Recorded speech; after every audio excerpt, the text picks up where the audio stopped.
Hello, hello. Happy hump day. I'm here with my coffee. This is actually from yesterday. I just reheated it. And I have a very busy day. So I'm excited to sit down and just talk with you guys. It's a fun part of my day. I hope everyone is doing well. I just got notified this isn't on Facebook. So sorry if you're on Facebook. There's connectivity issues.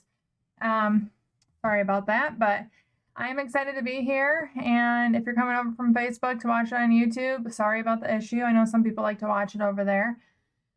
My day's been kind of crazy. We have this cat, which comes every live and gets hair in my face, started peeing in my son's room. So I had to take her to the vet to make sure she doesn't have a UTI, and she doesn't. But of course, it costs quite a bit of money to figure that out. But we recently had my older daughter, who she used to sleep with, move from our upstairs bedroom to the basement.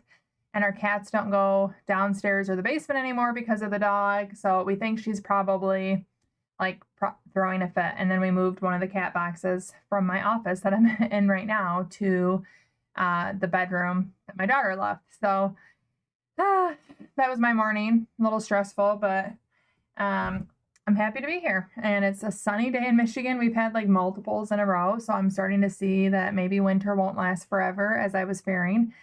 And overall, it's been good. I actually am going to poll you guys today. So if you are, this is the time to be vocal. I would love that.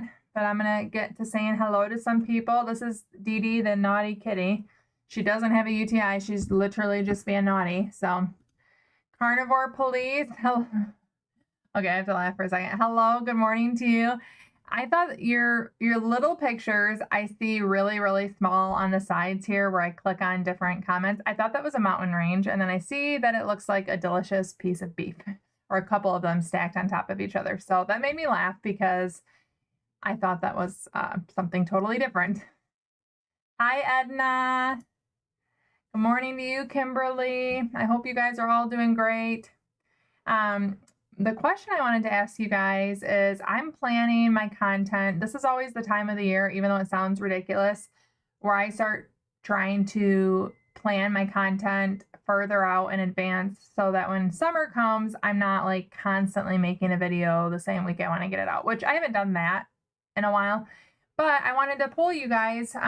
Sometimes I feel like I've been doing this so long that things to me are super easy, like not even worth talking about. And I don't say that to put anyone down. It's just like, I feel like I've said it so many times, or I'm so far past the beginner stage, or I just kind of forget the things that you wonder. So I wanted to ask if there are topics that you guys, again, not from a medical, I'm not a medical professional, I'm not a nutrition expert. I'm just someone that has found a lot of peace, joy, and relief and success in the fasting world. You guys know that. I don't try to pretend to be some expert in the field.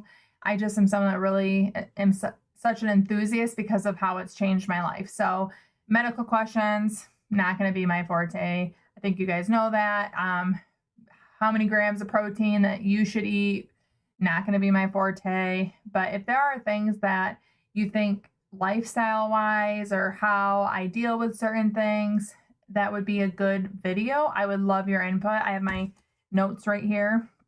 So if you have any ideas, I would love them. I'm doing a little research, but as I know we're in January, but soon enough it's going to be spring break and then summer break, and my kids are home.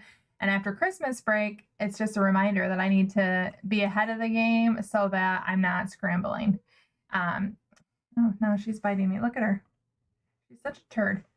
But if you have any thoughts or topics that you wish I had a video on, or that you would like to, I would love to answer them. Hi, Tasha. Hello, Miss Lady Winter. Are you enjoying winter more this week? This has been such a nice week compared to last week. I'm loving it. All of our ice in the driveway has melted. There's snow everywhere, but it's sunny. And it's funny because yesterday it was not even that warm, like in terms of normal. But I didn't even wear a coat. I was so excited for the sun. It was kind of funny. Turquoise Escapes Travel. Hello. I hope you're doing well. Traveling sounds so fun. Of course, Miss Lady Winter, you are welcome to ask me questions. I feel like I'm an open book for the most part. Go for it. I would love to answer them. Kimberly's back to OMAD. ADF is not for me at the moment. I totally understand that. I think that is a beauty of intermittent fasting is there's a lot of ways to employ it. I personally find success when I do ADF when it works for me, but I'm not someone that finds the rhythm of it something that I can adapt to my life. So I totally understand that it's not for everyone. But I do love OMAD, and I know that not everyone loves OMAD like I do. So good for you going to what works for you, Kimberly. AD Max says, hi, do you have to have 5 to 7 hours between meals if you are on your feed day? So if you're talking like an up day, I don't. If you're talking medically, I don't think there's any issue with the refeed syndrome, but I'm not a medical expert by any means. I tend to have a 6 hour, sometimes up to 8, sometimes 12-hour eating window on my up days, but I can eat lunch and then still have a very full, fulfilling dinner and properly refeed. But I think that a lot of that has to do with my eating. I've always been a volume eater. That's one of the reasons I really like OMAD is I don't feel shame around that anymore. I like volume. So I can eat a pretty high volume lunch and then in the same 6 hours eat a pretty high volume dinner or snack and really find that I eat a lot. Now, if you're someone that eats lunch and then you have a really hard time being hungry, you might need to wait 5 to 7 hours. And I think that's where the personal part of it comes in. But I personally don't need that much longer before I could actually eat again. Now, when I go on vacation, sorry, I have cat hair in my mouth. This always happens. When I go on vacation, I actually can do kind of like closer meals for a little bit. And then my body's like, hey, we don't eat this much. And I do kind of get full in the long run. But on my every other, like if I do a down day and then an up day on occasion, which is how I do it, I have no problem on my refeed days eating more than normal. It's kind of like abnormal for me, fun. I enjoy it. And then I get back to OMAD. Miss Lady Winter says it's still crazy cold here. Yeah, we don't have crazy cold, but definitely winter. So I'm so ready for spring for so many reasons, but here we are. Jonas Berry says road trip foods to break your fast without crashing or bloating, or some healthy fast food options when I'm on the road for work. Awesome. I love those ideas. I love those ideas. I'm going to write them down. And I do think that it's not feasible for many people to have like all home cooked. You guys know I love restaurants. So I think I'm a good person to talk to this. And I'll be happy to do that. Thank you, Jonas. I really appreciate the ideas. Just got to write these down.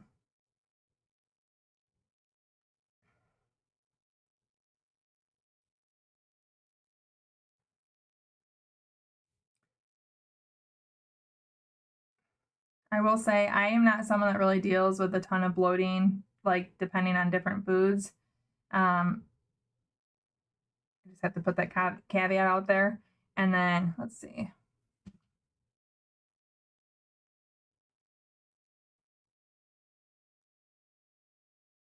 Okay, wrote them down. Thank you. Miss Lady Winter, what's my let's see here. I'm really, really horrible to answer this one for a number of reasons. One, I watch movies and read books and I don't remember them long term. So it's really hard for me to have like a favorite unless I really watched it recently to remember it. Some that I really like, that I like go back to. I remember I loved Gone Girl, and then I read that book several times. So I did really like that because I watched the movie before I read the book, and I thought it was just a really interesting story. I just remember it surprised me, and I had to give in my persuasive presentations class in college, I had to give a speech, and you didn't know the topic until you drew it in front of the class. So it was about like thinking on your feet, and I drew what's your favorite movie and why. And the only thing that popped in my head was Mulan. So I gave a whole speech in my college class about why Mulan was my favorite movie. And I like that she was a powerful woman and like forged her own path and took care of her family. I still really love the movie Mulan. I don't know that it would be my favorite, but that's the one I gave a presentation to in class because it was literally the only movie that I could think of and think of reasons why I liked it. But in talking with a psychologist that diagnosed me with ADHD, it's actually really common for some people with ADHD to not remember details of things after you consume it. So I could ace any test in school. I can enjoy a book. I can enjoy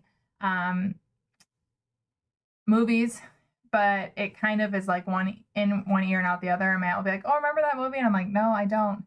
So Gone Girl is probably my answer just because I've seen it and read the book several times and really liked it. Kimberly says, "Are you up to doing vlogs, day in the life?" I am not against it. I just think I would be kind of boring to watch because I do a lot of the what I eat in 7 days, but I do so much of my day is me sitting at a computer or on my phone editing, scripting, looking up ideas, responding to comments. I sit and do that a lot. And then I run around in the kids' school, volunteer to the kids' appointments and all that stuff. I just don't feel like I have like a ton to share. I have, and actually that's a request I've gotten before is like a day in the life of an OMAD intermittent faster. I could probably do that. It just wouldn't be able to be something super regular because I think eventually you guys will be like, "Oh yeah, she's a mom that does a lot of things that aren't super interesting." I don't know, but I'll do a day in the life OMAD vlog if you think that would be interesting. I think I've done a couple of those in the past. And I do think like I kind of wish, well, there's two sides. Like when I went out on the girls vacation to Los Angeles, that kind of stuff would be really fun to vlog, but I also chose not to because I really wanted to enjoy my first ever girls trip without like trying to story tell and content wrap around it. But I do like that kind of stuff on vacation and whatnot. AD Max says, "Can you have fat on fast days to get over the hump some days, like a few pork skins?" Okay, so this definitely sounds like something that I've heard people do, or I've heard a friend of mine said like her husband had part of an avocado when he was doing a really long fast. I personally have never done that. I think I would find it really hard to keep going after I've done that. I know some people do, but it's so outside of anything I've ever done that I have no experience and I don't know medically anything to share or nutrition wise. I've definitely heard of people doing that, or even the bulletproof coffee, the butter in your coffee. I've never done any of that. I think if I needed to like get over the hump, I would probably, well, one, I just kind of, I don't know what kind of hump you're talking. If you're like on a 5-day fast or if you're talking just to get to 18 hours, I more turn to like keeping myself busy. One of my favorite tricks that I use on myself is I tackle a chore that I've been avoiding because not only does it then distract me because I'm probably like, why am I doing this? But then I'm also accomplishing something that I've been putting off. So it's like double the benefit. I get through the fast, I get something done that I haven't wanted to do, or make a new drink. So I'll go to Panera and pick up a new drink, or I'll open a sparkling water, that kind of stuff instead of eating is what I choose to do. I know some people have done it. The sun just went away. It got so dark in here. But it's not something I have any experience with. Sorry. Check Me Spears. Do you know if there's a really high, or do you know if there's a really high spike of insulin eating a larger amount of food in one sitting as an OMAD? Actually, the really interesting thing is, so this is 100% a study of one, and I wasn't even trying to study it, but one thing that I noticed on myself when I was wearing my continuous glucose monitor is, yes, I have pretty high spikes. They never went above 140, and except for like 2 instances. But I'd have a pretty high spike, and then it would come down. But when I did OMAD, it stabilized pretty early on. So I can't even remember like time frames to give you, but when I did alternate day fasting and I had long fasts and then I would have up days, I would have a pretty significant spike just like with OMAD. It still never rose above 140, but I would have like a roller coaster while I was sleeping. So I actually felt like that's one of the reasons I probably enjoy OMAD more, is I feel better when I do that. But my blood sugar is a little more controlled after that spike that I get from both of them.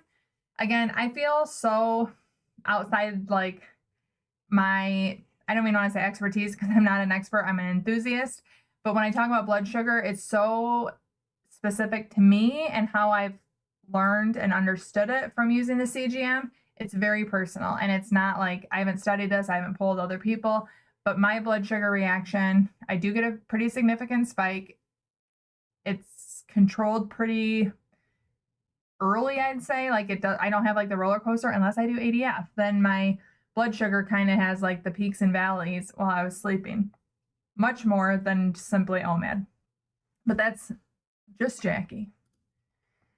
Pancakes or waffles?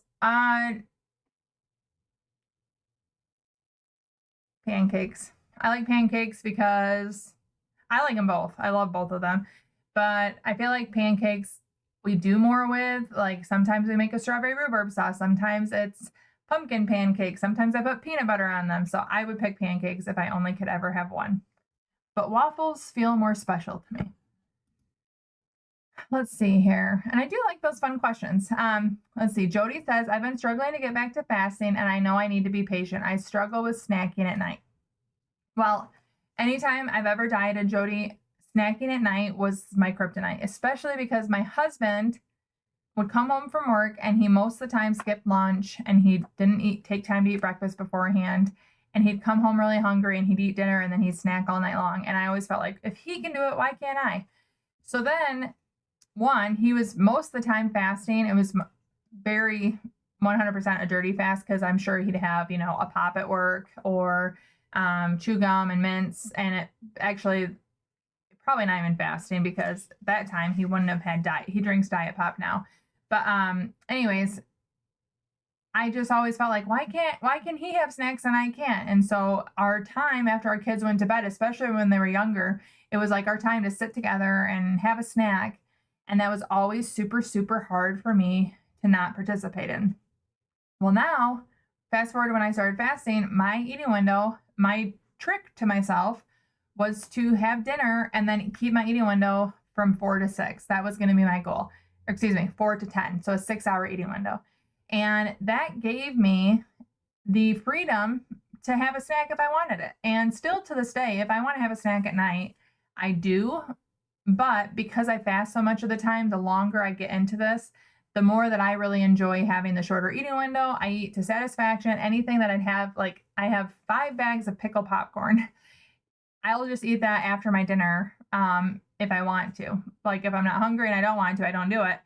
But that's the type of snack I'd have at night. Now, if I want it, I'll have a longer eating window and I'm able to enjoy it. And it's part of my plan because my plan is to eat later in the day and then I'll fast the next day. Or more often than not, I'm so satisfied and full from whatever I had at dinner time that I just close my eating window. And it's very rare that I open it, but it's not because I don't feel like I deserve it. And it's always an option for me if I want it. So I would, what am I trying to say? I would intentionally move your eating window to snacking at night to allow that to be something that you can do. And then when it's totally your choice, it's intentional if you do it, so there's no shame. And then if you choose not to, it's not because it's a rule that you feel you have to live within, it's because you don't want it. And then there's freedom in that. My watch is telling me to stand. I'm not going to do it. Let's see. Jody says, I love the book Gone Girl, but I recommend Dark Places by Flynn. I think I read that book. Again, I probably read 60 books or listened to 60 books last year, and I can't remember them. But I read her other books because I liked Gone Girl. Let me see. I have to look it up because it's going to bother me if I don't. Dark Places, Gillian Flynn. Let's see here. What is it about? Visually, it looks familiar. I know I read this, but I can't remember what it's about.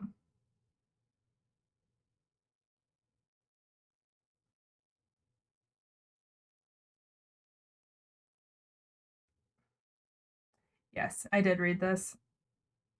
And I did really enjoy it. I really I tend to, if I find an author I like, read them all until I start to notice like a really specific pattern. But again, I read it and I couldn't remember it until I read it. Sorry for that break, but it would bother me the rest of this if I didn't look it up. Also, I would love any book recommendations. I like psychological thrillers. I like murdery books. I love memoirs, and I've really recently realized I like historical fiction.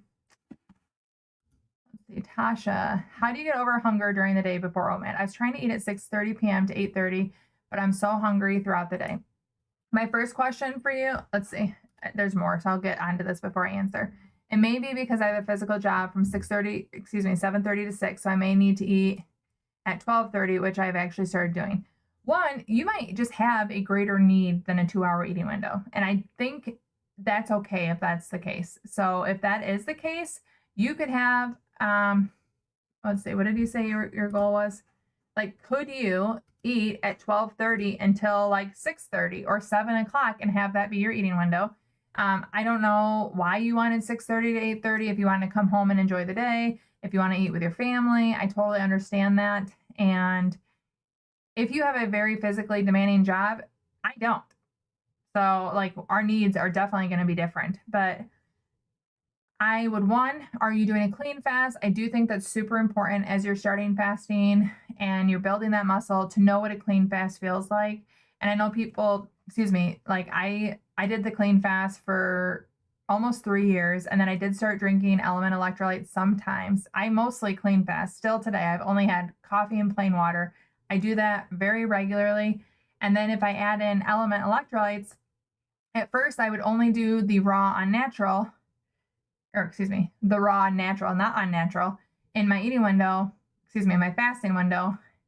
However, I decided to play around with it. It was actually kind of for video experiment's sake, like, can I do a 3-day fast with the flavors in my fast?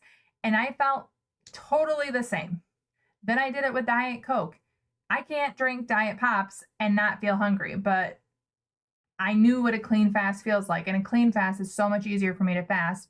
And it was a repetition of doing fasting. I got very used to it. So I do think that 100%, if you have not been doing a clean fast, I would focus on doing that.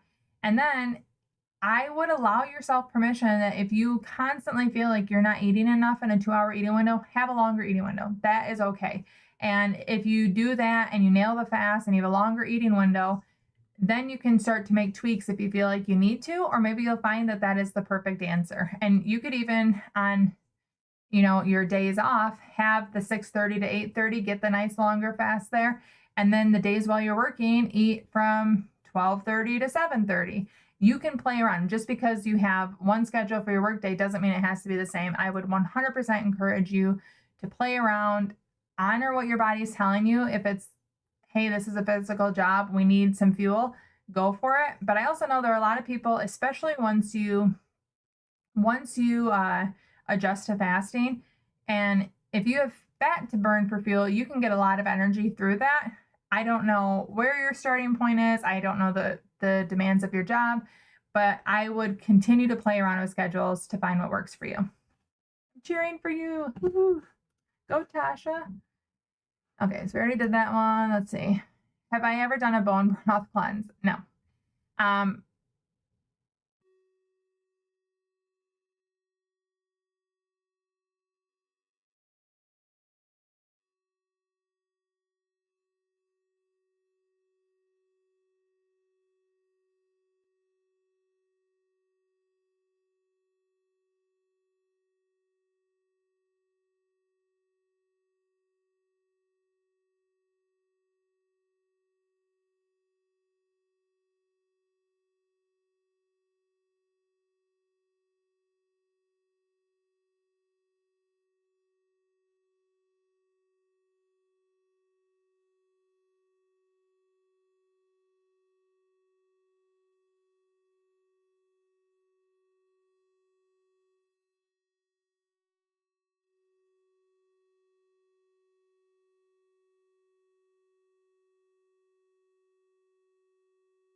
Any luck? I guess I can say that without thumbs up.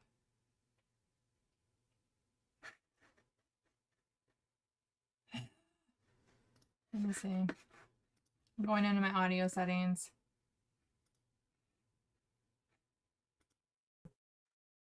Can you hear me now?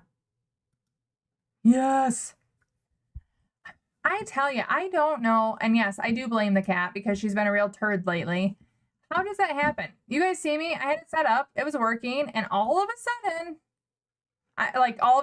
the comments are going, which is how I know something went wrong.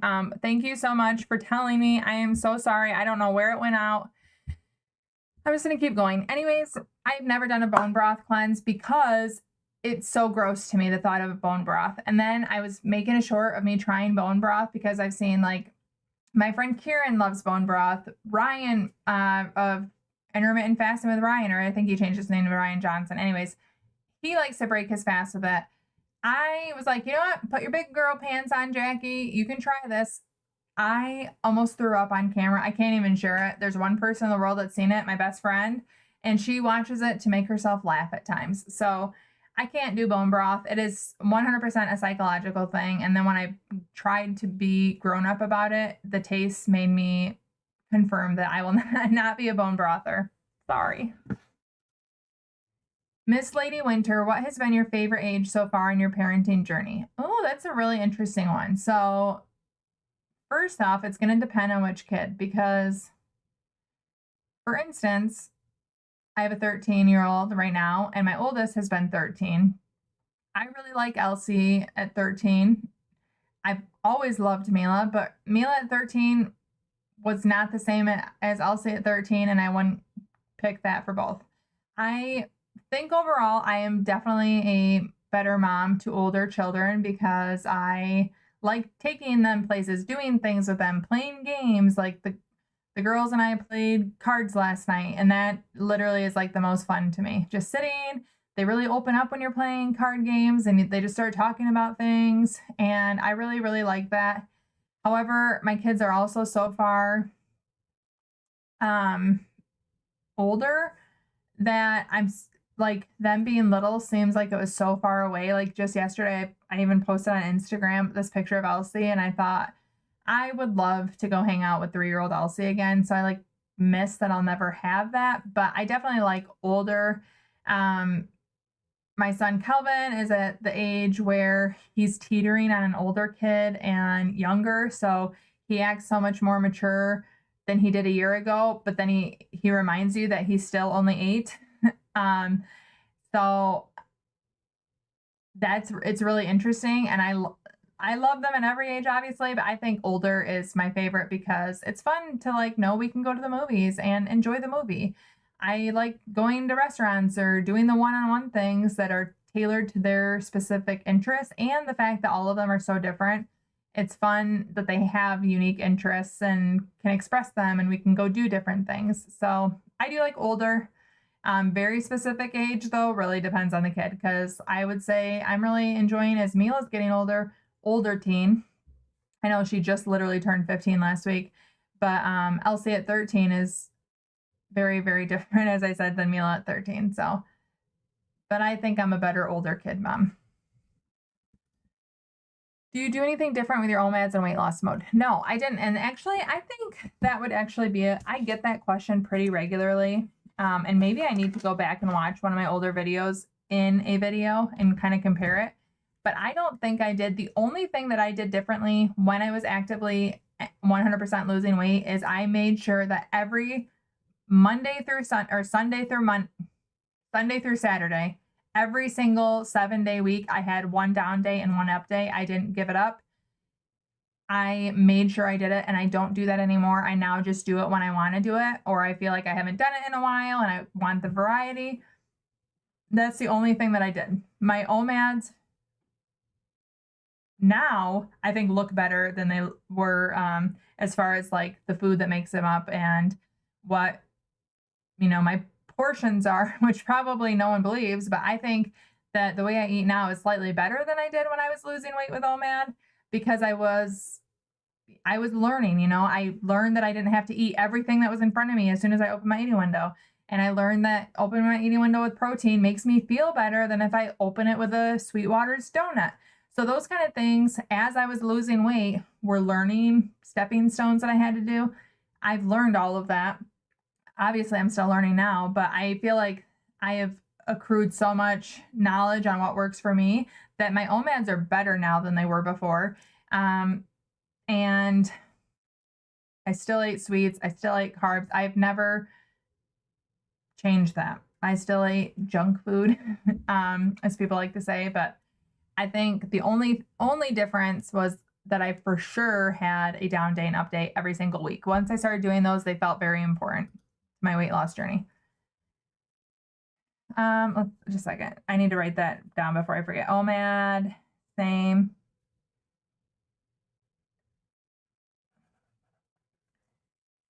I'm gonna have to hop off here in a second. I'm sorry for all the mic issues. I was sitting here. I don't know how that happened, but if it's gonna happen, it's gonna happen to me. Karen says, I'd love to hear all your tricks for enjoying foods with sugar in them and still not hindering my fast. I follow Glucose Goddess, but sometimes I still crave GG after having a nutritious meal. I don't know what GG means. I'm probably blanking here. I'm sorry, but also, hi, Karen, and thank you. I will give you definitely my tricks. I think my number one trick is that I don't have rules against it, but I can make a video on that, like tricks for enjoying sweets. I honestly, I know it's easier said than done, but once I removed rules, it made it so much easier for me to not go overboard. For instance, my daughter makes cookies. I enjoy a cookie. If I'm full before I am done with the cookie, I don't feel bad about not finishing it because it's not the only time I'm ever going to do it. You know how many times you promise yourself, that's the only time.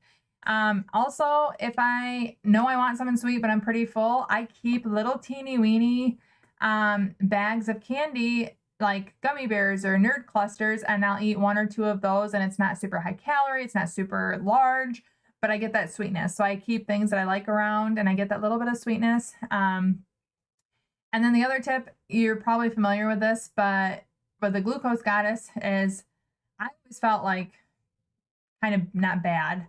Like, should I be doing this? Like kind of questioning when I would eat my dinner and then almost immediately eat dessert.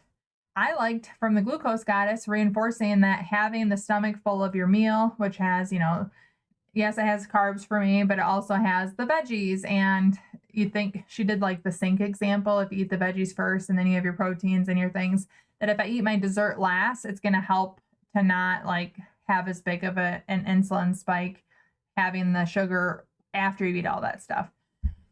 And then if you want, I mean, you could also do the moving right after you eat it, and that's going to help you to not have as much of a glucose reaction. So those are my tips, but I can make a video on it too. Jody says, I just finished The Housemaid by Frida McFadden. I haven't read that one yet. I have it on my Libby app in waiting, and that one's like extremely popular. She writes psychological thrillers that are fun, easy reads. They will be making a movie from the book, The Housemaid, this year. Yes, I've read almost every single one of her. I will tell you, I just finished this one recently, which is why I can remember it. And I can remember a part because I didn't like it. I did not like the inmate that much. I felt like for being a doctor, that lady was stupid. Which I know, like, having book smarts doesn't mean you're super street smart, but I felt like her character was too dumb to me. But I just realized, all right, wait a minute. Is all of this no sound still? Oh, I thought it was back again. I just had to go back up. Guys, there's so many comments. I think most of them, love to you from Kalamazoo, Michigan, US. Oh, yeah. I love seeing when you guys cross over between the channels. That's a lot of fun. I need to go. I don't know if there's a lot after the comments, but oh, I am 37 and I had Milo when I was 22. 22 and a half, almost exactly. Yes, I love fasting. I'm so sorry. These are going to have to go really, really close, really quick. Oh, GG was a typo. Okay. I'm like, I couldn't think. I thought it was glucose something. Let's see. I will definitely make a video on that. I do appreciate the idea. Hi from Sweden. And then this is the last one, and I have to go because I actually hear my bread in the oven is going off now. I did alternate intermittent fasting for 3 months and reached my goal weight, but now after 3 years, I gained 18 pounds. I tried alternate intermittent fasting, but was never able to complete. Please help. So did you do it to lose the weight, but you didn't maintain the lifestyle? That is, people say you're going to have to fast forever. That is true. I 100%, if I quit this lifestyle of OMAD, there is no doubt in my mind I will gain the weight back. It is something that you have to stick with. Like, you have to stick with a lifestyle to continue reaping the benefits of it. I was about to say unfortunately, but I don't think that's true. For me, I really, really love fasting, and I do 1 meal a day, most days, day in, day out, and I don't have the feeling of when is this going to end, which when I did calorie restriction or diet bets or Weight Watchers, I literally would count down the days till it was over and think, oh, I can't wait to not be doing this again. And I pretty much knew as soon as I lost the weight, it was going to come back because I couldn't stand the dieting. So I think if you give it a go, my advice to you would be start at something that you can handle, and you can increase it from there. So even if it's a 12-hour fast and a 12-hour eating window, and then the next week you do to 13 and then 14, build up your fasting muscle, make it as slow as it needs to be, but you really want to build up that you're not having, like, you want to build up to where you're not having to convince yourself to fast, where it's like, hey, I can do this. And then you enjoy the eating window. And then you're like, it's not so bad to enjoy the eating window to fast, and you get to the tolerance and you build up your fasting. Make it a lifestyle that you can sustain, because yes, you can lose the weight with it, but you do have to keep going to maintain the weight loss. You guys, thank you so much for joining. I'm so sorry about the mic issue. I wish I had any ounce of idea of how that happened, but I was just sitting here, so I don't think I did anything. But I hope you guys have a great week. So great to talk to you. I'll have all my videos, and I'll be live again next week. Thanks, guys. Happy fasting until then.